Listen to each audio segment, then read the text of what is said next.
السلام عليكم ورحمة الله وبركاته. kusoo dhawaada janalkiina hadee meeshaan kusoo tacmagay waa Sharmaak Ismaaiil.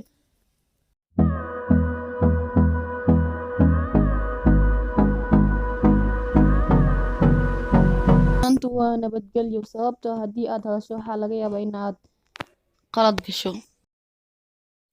Aarsiga ugu weyn waa cafis. Wixii aad maanta beerato ayaad berrito helaysaa. Caqabad kasta oo kugu timaado waxay kuu tilmaamaysaa wadadii aad ku guuleysan lahayd. Si kasta uu dadaalkaaga u liito marnaba mirihiisa eber ma noqdaan. Dhalaan kasta oo dhashay horey kama ordo dadaalkaaga mirihiisu waa sida oo kale. Qof wax ku siiyo lama helo balse qof wax kuu sheego lama waayo. Haddii maanta aysan maalintaada ahayn berri waa maalintaada. Qofkii wax badan damciya dhammaan ayuu waayaa. Dheef ayaa la weydiiyey oo la yiri dheefay xageed lagaa hela oo aad joogtaa. Dheeftii waxay tiri dhibta gadaasheeda. Eber waa tiro aan laga maarmin sababtoo ah wax kasta eber ayay ka bilowdaan. Fogaanta dhib ma leh mar haddii xiriirku uu xoogan yahay. Go'aan kasta oo aad gaarisid ka fikir wax mustaqbalka dhici doona.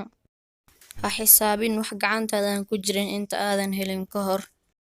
Haddii aadan sabab u noqon karin qof dhoola cadeyntiisa sabab ha u noqon qof ilmadiisa. Hooyo waa albaabka aad dunida ka soo gashay waana albaabka aad jannada ku gali doonto sababteeda marka daryeel hooyada. Kalsoonida xad dhaafka ah way ku dishaa. Markii aad bilowdo inaad qof jeclaato way adag tahay inaad isxakamayso. Ha aaminin qofka ku dhahaya waan ku jeclahay ee aamin kuwa ku dareensiya inay ku jecel yihiin. Kalsoonida daradu waxay dishaa xiriirka jaceylka ee labada qof ka dhexeeya. Ma jiro qof wanaagsan ama qof xun, qof kasta waxa uu yahay sida aad ka aaminsan tahay. Maalmuhu waa isku mid laakiin dhacdooyinka ayay ku kala duwan yihiin. Halkaas ayuu inagu eg yahay barnaamijka xigmad. Intaa kulmanka doona barnaamijkan kasba waxay tagay siyaasi nabadgelyo. Assalaamu calaykum waraxmatullaahi wabarakaatuh.